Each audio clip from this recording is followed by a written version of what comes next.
Miaka ya zamani inadaiwa kulikuwa na viumbe vilivyoitwa Cyclops. Na hivi ni baadhi ya viumbe ambavyo vinasadikika kutishia uhai wa wanadamu wa kwanza. Mbali na dragon, mbali na dinosaurs na wengine wengi. Jamani guys, kuna mapaka yanalia hapa nje. Natamani nikayatimue. Nikirudi baadaye dakika moja tutakuja kuendelea na hii story. Toka.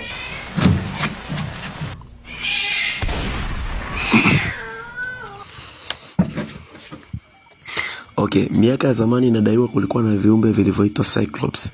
Na hivi ni baadhi ya viumbe ambavyo vinasadikiwa kutishia uhai wa wanadamu wa kwanza. Hawa walikuwa ni watu wakubwa kuliko sisi, lakini walikuwa na jicho moja katikati ya uso au juu ya pua, niseme hivyo.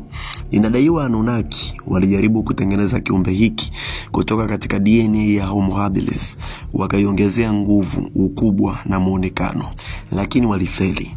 Majitu haya yaliyotengenezwa na Anunnaki yalipewa mita 3 hivi na walikuwa na uwezo wa kuinua farasi kama wewe unavyoinua mbwa. Hawa walikuwa ni jamii ndogo sana duniani ambao waliishi kwenye makundi ya pamoja.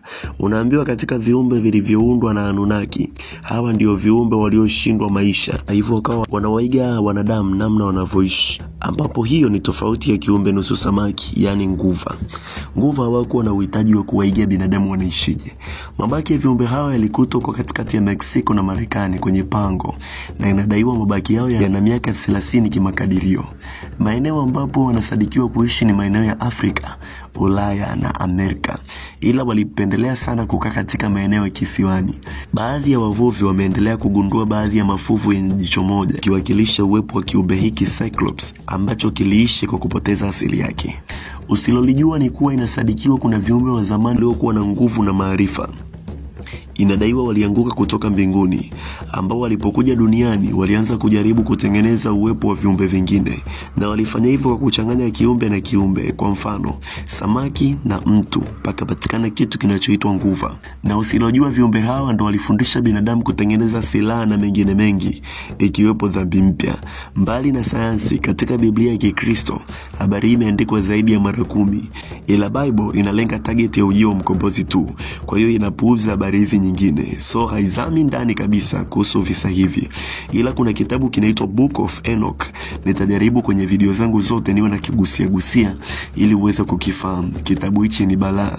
Kama unapendelea kujua sana uwepo wa hivi viumbe au hawa malaika walioanguka, fallen angels, enda ka download pale Play Store muda huu ujionee mwenyewe maajabu ya viumbe hawa.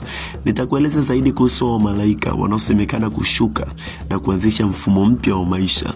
Ila naamini mpaka leo wapo watu ambao tunaona kama binadamu, lakini katika ulimwengu sionekana sio binadamu. Na ndio maana leo utakuta tuna breed tofauti ya wanyama. Unakuta kuna wanasayansi ambao wanapambana maabara kutengeneza viumbe wawili tofauti. Wanachukua farasi au punda, wanachanganya na DNA za pundamilia ili wapate kiumbe kingine ambacho kitakuwa nusu pundamilia na nusu punda wa kawaida. Hapa na kupitishia picha za viumbe ambao walichanganywa.